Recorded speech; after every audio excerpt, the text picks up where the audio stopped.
Constitution की 3 meaning थी।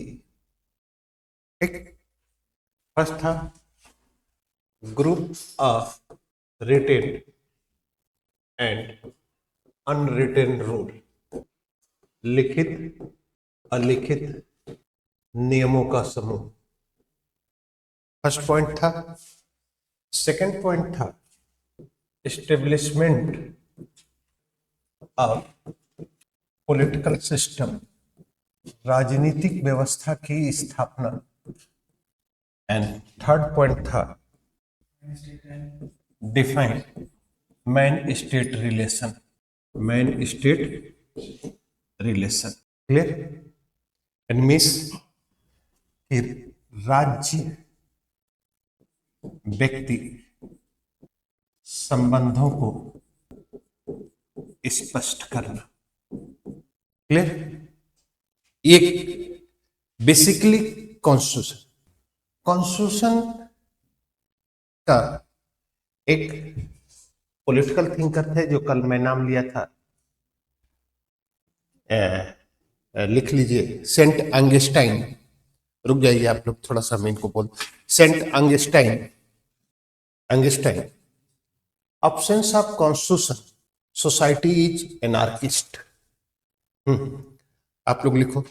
Augustine का विचार है कि इस संविधान के अभाव में राज्य अराजकता का समूह है। क्लियर?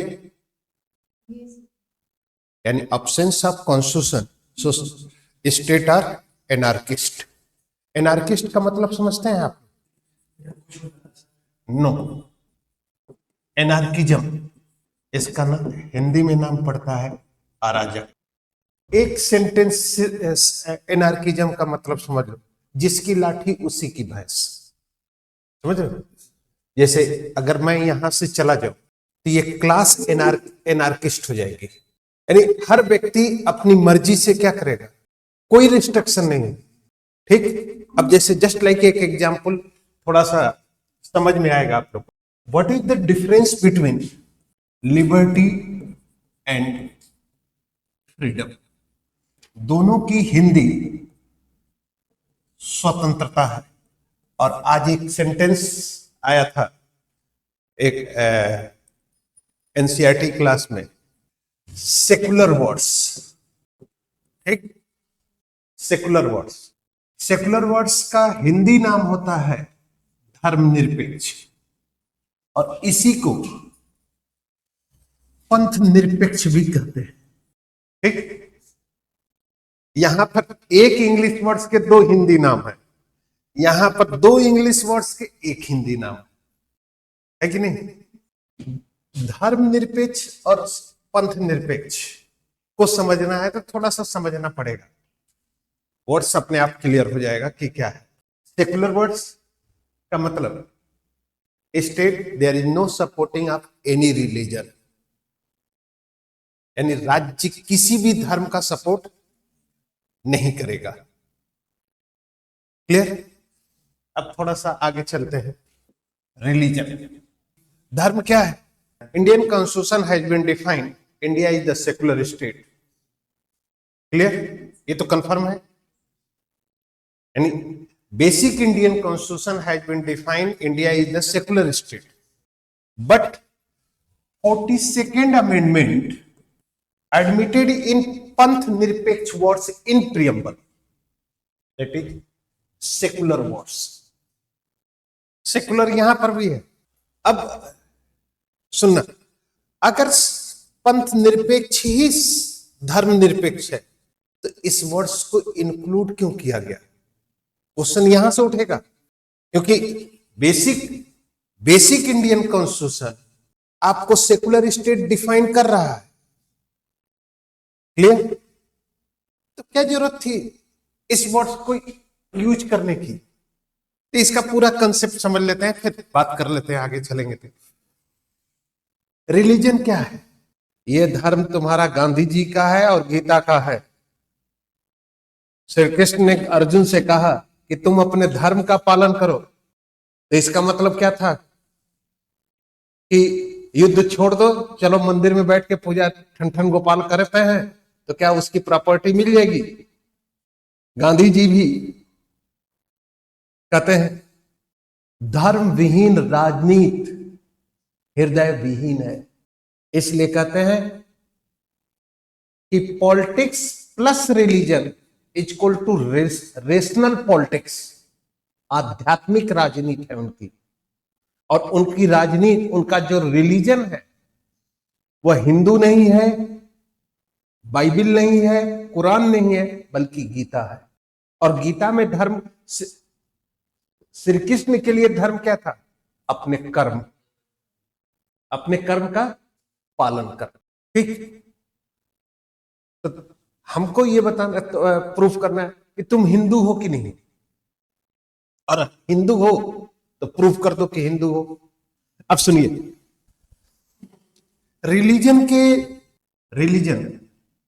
अब सुनो, रिलीजन के दो पार्ट होते हैं। किसी भी रिलीजन के दो पार्ट होते हैं। एक इंटरनल पार्ट ऑफ रिलीजन, धर्म का आंतरिक पक्ष, clear, and second external part of religion, धर्म का बाह्य पक्ष, clear, external part and internal part. जितने भी रिलीजन हैं उन सभी रिलीजन का ऑब्जेक्ट क्या होता है? इनके साथ संबंध बनाने का रास्ता दिखाना। जितने भी रिलीजन, क्लियर, जितने भी रिलीजन होंगे वर्ल्ड में, सब गॉड के साथ यानी सुपर पावर के साथ रिलेशन डिफाइन करते हैं। अब उस रिलेशन को डिफाइन करने के लिए अलग अलग वे देते हैं।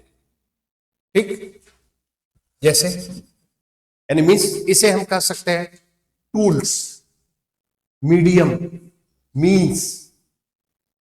ठीक, रिलीजन बेसिकली होता है फेथ एंड बिलीव, मीन्स आस्था व विश्वास। ठीक, ये है एक्सटर्नल पार्ट्स ऑफ रिलीजन, और यह एक्सटर्नल पार्ट है वर्किंग प्रोसेस। ठीक, क्लियर हो गया? अब सुनो, एक धर्म का भगवान इतना बड़ा पेटू है कि बिना लड्डू खाए सुनता ही नहीं है। हम किस धर्म की बात कर रहे हैं? हिंदू। एक धर्म का भगवान इतना कम सुनता है, कहता है कि अपने विचारों को सुनाने के लिए जोर से चिल्लाना। हम किस धर्म की बात कर रहे हैं? मुस्लिम। और एक धर्म का भगवान कहता है कि मैं इतने अंधेरे में रहता हूं कि मैं ना तो अपने देख सकता हूं ना तो तुम्हें देख सकता हूं, इसलिए अपने को दिखाने के लिए, मुझे देखने के लिए कैंडल लेकर आना। किस धर्म की बात है? कृषि। अगर इस पार्ट को हटा दे तो how can define that person are Hindu, Muslim and Christian? Define कर सकते? Faith and believe is equal to internal conscious, clear? इसको हम एक्सप्रेस नहीं कर सकते। सड़क पर चलने वाला कोई भी व्यक्ति किसी न किसी रिलीजन में फेथ रखेगा कि नहीं? देख के बता सकते हैं। अच्छा, पीके मूवी देखा है तुम लोग? महात्मा जी के सामने 4 आदमी को लेकर जाती है और कहती है कि महात्मा जी थोड़ा बता दीजिए इनका धर्म क्या है। ड्रेस देख कर बताया कि ये हिंदू है, ये मुस्लिम है, ये सिख है, ये, लेकिन ओरिजिनलिटी क्या निकलती है? तो without working process there is no define of religion. जैसे अगर मंदिर न जाओ तो तुम डिफाइन कर सकते हो तुम हिंदू हो? कोई नहीं, मैं भी नहीं कर पाऊंगा ये चीज।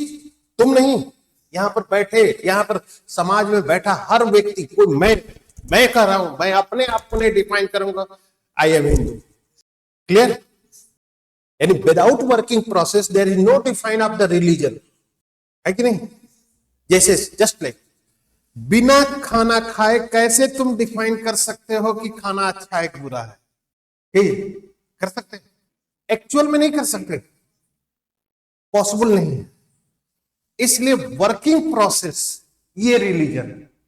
और इस वर्ड्स का यूज के लिए हम पंथ निरपेक्ष शब्द यूज किए हैं। ये चीजें हैं आपका, ये वर्ड्स, ये चीजें हैं, ये वर्ड्स। क्लियर? अब समझ में आया कि अब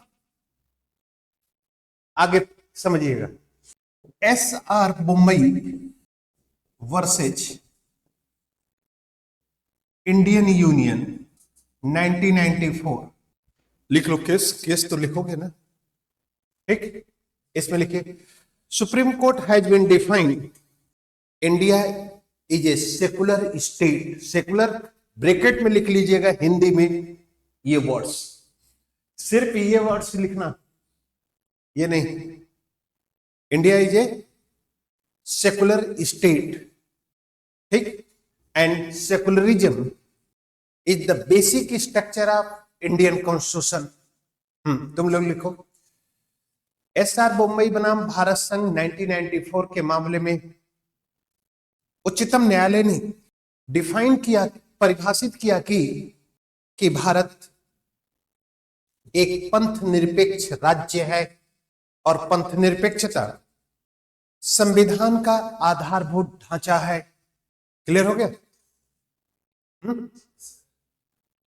अब आपसे कोई पूछे तो क्या कहेंगे कि India is a secular state, ठीक? And secularism is the basic structure of the Indian constitution. Clear? अब उसी प्रकार यह वर्ड्स आ गया, दूसरा वर्ड्स आ गया, liberty and freedom. Liberty is the shoes company, liberty is the shoes company and freedom is LML bike. Clear? Liberty जूता बनाने वाली एक कंपनी है और फ्रीडम क्या है? एलएमएल की एक बाइक आती थी फ्रीडम, और इस समय होंडा की फ्रीडम आ रही है, ठीक है? But liberty is equal to absence of controlling, प्रतिबंधों का अभाव, प्रतिबंधों का अभाव, ठीक? यानी अब्सेंस ऑफ कंट्रोलिंग। क्लियर? यानी किसी भी प्रकार का कोई रिस्ट्रिक्शन नहीं, ठीक? और जब किसी भी प्रकार का कोई रिस्ट्रिक्शन नहीं तो सोसाइटी में क्या होगा? अराजकता होगी। अब समझ में आ गई बात? Anarchism, just like mummy papa अगर ना रहे तो घर की स्थिति क्या है? अराजकता की है कि पीसफुल की है? एनार्किज्म का है ना, यानी सब अपनी अपनी डफली बजाए, ठीक? तो यहां पर क्या होगा? तो अगर यहां पर अगर लिबर्टी की कंसेप्ट को, लिबर्टी की पोजीशन को रख दिया जाए तो सोसाइटी में पीस एंड सिक्योरिटी मेंटेन नहीं हो सकती, ठीक? और without peace and security there is no absolute development of the man, ठीक? तो liberty plus restriction is equal to freedom. Liberty unlimited and freedom limited. Just like एक example, सड़क पर घूमने वाला कुत्ता लिबर्टी है कि फ्रीडम? लिबर्टी है। और घर में पालतू कुत्ता? गुड, चलिए समझ में आ गई, जल्दी समझ में आ गई बात। तुम लोग यहां पर लिबर्टी महसूस कर रहे हो कि फ्रीडम? और हम चले जाएं तो क्या होगा जी? कंसेप्ट क्लियर हो गया, ठीक? अब थोड़ा सा आगे चलते हैं, इसी वर्ड्स को थोड़ा सा हम यूज करते हैं। क्या लिबर्टी का यूज कॉन्स्टिट्यूशन में है कहीं पे? नहीं, लिबर्टी यूज नहीं है। Article 90 to 22 that is the use of the freedom words, not use of the liberty words, but use है, पता है कहां पे? that is the use of liberty word, article 105 parliamentary privilege। Parliamentary privilege यानी means संसदीय विशेषाधिकार। सोच लिए पीटी का क्वेश्चन है, कहीं पर भी क्वेश्चन उठा सकता है ये। अब सुन लीजिए, आप लोग अगर पार्लियामेंट का लाइव टेलीकास्ट सुनते होंगे तो पार्लियामेंट में प्रेजेंट कोई भी मेंबर को बोलने पर किसी भी प्रकार का कोई रिस्ट्रिक्शन है? नहीं है, कोई रिस्ट्रिक्शन नहीं है। तो क्या हो गई? लिबर्टी हो गई। लेकिन article 90, 20, 21 and 22 that is the use of the freedom. यहां पर लिखा गया freedom of expression and speech, but that is the use of article 105 liberty of expression and speech. ठीक। अब जैसे क्वेश्चन आ गया, आप पढ़ रहे हैं स्वतंत्रता, हिंदी में लिख रहे हैं स्वतंत्रता। अब हम किस स्वतंत्रता की बात करें? लिबर्टी की बात करें कि फ्रीडम की बात करें? किसकी बात करोगी तुम? नहीं, अगर सिर्फ पेपर में लिखा है स्वतंत्रता,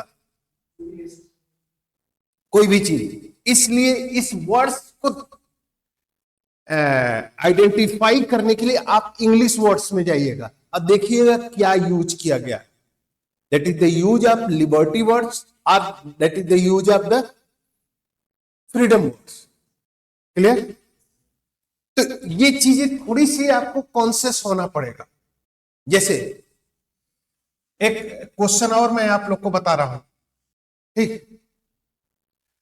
right to property, right to property is known as, ठीक ठीक, सुन लो, हिंदी लिख रहा हूं, इंग्लिश नहीं लिखूंगा।